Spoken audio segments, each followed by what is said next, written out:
La dernière de l'année ici dans cette Alix XL pour un match à la hauteur grandiose entre deux prétendants au titre malmenés le week-end dernier, battus chacun de leur côté, et qui vont tenter de réagir et de relever la tête le H. D'abord dans un premier temps soutenu par le public indéfectible malgré la défaite lourde ici même il y a quelques jours face à Aix-en-Provence. Montpellier privé désormais de Kylian Villemino jusqu'à la fin de la saison pour là aussi tenter un redressement après la défaite face à Toulouse. Et transition, on est encore sur la fin de montée de balle, le passage de bras et derrière le but en force d'Alexandre Cavalcanti. Tout va bien pour Nantes.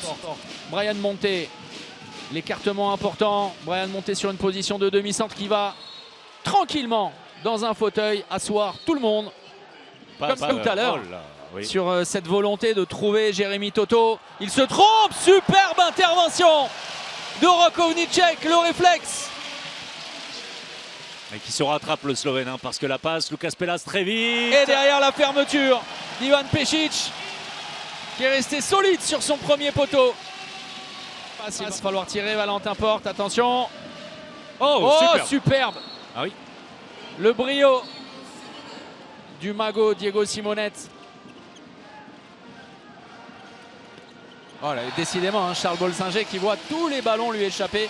Il y a des soirs comme cela. Écoutez, voilà, j'allais dire qu'il ne va pas tarder à être visé par Patrice Canaillé. Vous verrez sur la prochaine séquence défensive. C'est Rémi Desbonnets qui va occuper le but désormais pour Montpellier. Premier duel à 7 mètres, Ivan Pešić. Et c'est Jaime Fernandez qui remporte ce duel pour permettre à Montpellier, pour la première fois de la rencontre, de faire le... Ah non, 12-11. Oui. Ouais, 12-11. J'étais à 13-11. Deux points de fixation. Ovnicek qui tourne. Oh, superbe contrôle du ballon parce que dans un premier temps, c'était tout sauf évident pour Théo Monard. Il avait même été presque intercepté hein, par Brian Monté. C'est lui qui avait passé la main le premier. Attention à ce ballon perdu. C'est un marché pour le Brésilien. La passe rapide pour Théo Monard sur la barre. Un peu décevante en termes de solution. 16-15 en faveur de Nantes. Le suspense est total. Nantes au rendez-vous peut-être dans 30 minutes de ce soir de gala devant un public acquis à sa cause. Les Nantais vont tenter de continuer à essayer aussi, à tenter de rendre un peu plus propre et certain leur jeu par moments hésitant pour les Montpelliérains. C'est un ballon à bien gérer pour les Montpelliérains. Un quart d'heure du terme de la partie avec Simonette, avec Monté. Oh là, il va y avoir des dégâts. Il va y avoir des dégâts. Quitter le terrain et la partie, disqualification du joueur portugais à la rue ce soir, clairement défensivement. Et c'est étonnant, pardon, on va revoir cette action tranquillement s'il vous plaît Patrice Vignet. Mais pourquoi laisser face à un Diego Simonette quand même sur un appui qui est capable de faire la différence? Il le fait depuis le début de la partie face à certains garçons et notamment face à Alex Cavalcanti, pas trop sur ses jambes hein, ce soir. Regardez, il est seul, il est totalement isolé. On a un Monard à 1 mètre et un Brié au moins à 3 mètres de l'autre côté. Ça fait but, ça fait...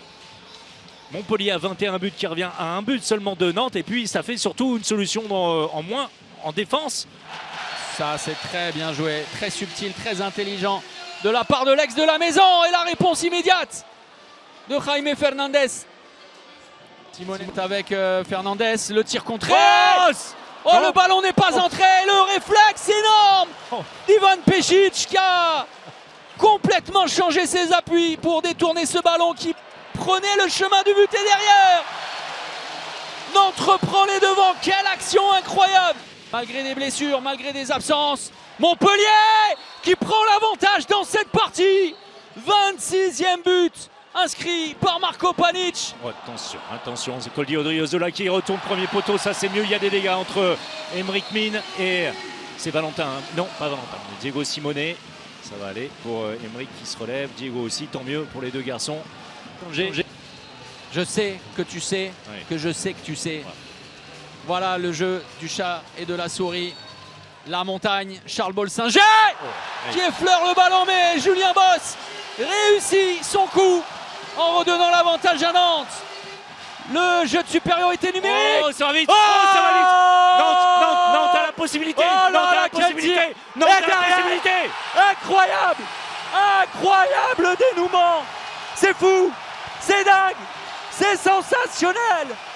C'est à l'image de la soirée, un match XXL dans la salle du même nom et un épilogue tellement cruel pour les Montpelliérains. Mais tout à la joie et au bonheur de Nantais qui exulte. 31-30, la victoire du H. Ah, je suis vraiment véreux parce qu'après ce qui s'est passé à Toulouse, on a vécu 2 jours, on était vraiment dans le dur. On vient ici avec une équipe complètement décimée. On a eu 4 blessures graves depuis le début de saison. On est vraiment pas vernis. On vient ici en sachant que ça va être très dur avec une équipe de Nantes très costaud qui avait envie de se racheter. Ah non, mais je suis dégoûté. On doit ramener quelque chose. On fait un match de monstre avec les moyens qu'on a. À l'envie, au cœur et ce qui est en dessous aussi. Et rien ramener comme ça sur un truc aussi horrible en plus, elle est touchée. Ah, c'est cruel. De toute façon, on savait très bien qu'un match contre Montpellier, ça allait être chaud dans les derniers instants. On a tenu tout le long, avec un public comme ça, magique ce soir. Voilà, c'est ça qui nous a poussé également à tout donner. C'est vrai que voilà, la dernière fois qu'on est venu ici, on a perdu contre Aix. Du coup, on se devait de ne pas faire le même match et de mieux jouer. Je pense que c'est ce qu'on a fait ce soir et on est très content de la victoire.